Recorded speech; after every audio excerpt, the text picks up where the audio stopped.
purpose? Does the gentleman from Virginia seek recognition?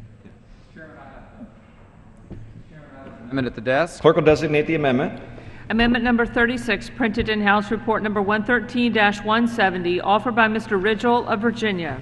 Pursuant to House Resolution 312, the gentleman from Virginia, Mr. Rigell, and a member opposed each will control 5 minutes. The chair recognizes the gentleman from Virginia. I thank the chairman, and I yield myself as much time as I may consume. I rise to speak in support of my amendment, which would prohibit any of the Afghanistan Infrastructure Fund to be used to begin new infrastructure projects. Now, there are a host of amendments that will address current projects. That's not the focus of my amendment. My amendment is focused on new projects.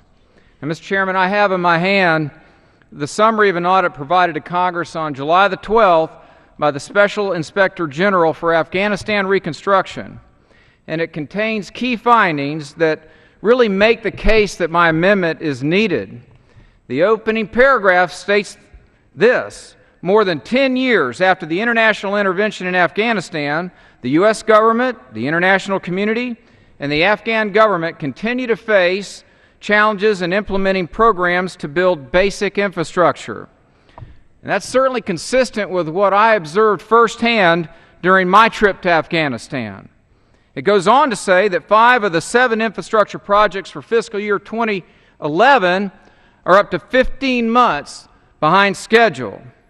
And USAID, the lead agency of this effort, certainly doesn't need to be taking on new projects when it can't get control of its current projects. And really of far more importance, and what is so deeply troubling, Mr. Chairman, is what is stated at the close of that same paragraph. And quote here, it says, in some instances, these projects may result in adverse counterinsurgency efforts. Now let that sink in, Mr. Chairman. The Inspector General is making clear to us that the American taxpayers' dollars may be funding infrastructure projects that actually work against our counterinsurgency efforts.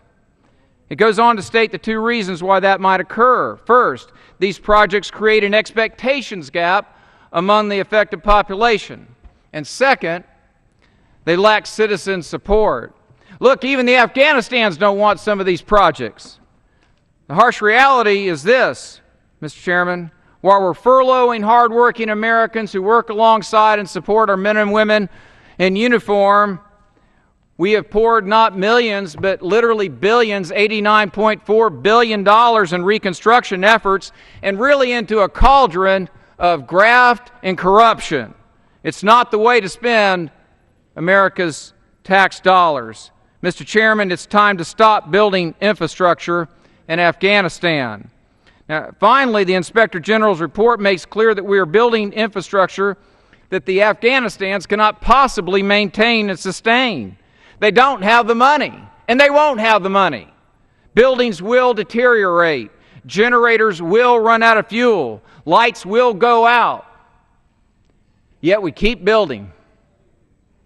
We keep adding to the national debt. Look, we're hiring Afghanistans and laying off American workers. This doesn't make any sense, Mr. Chairman.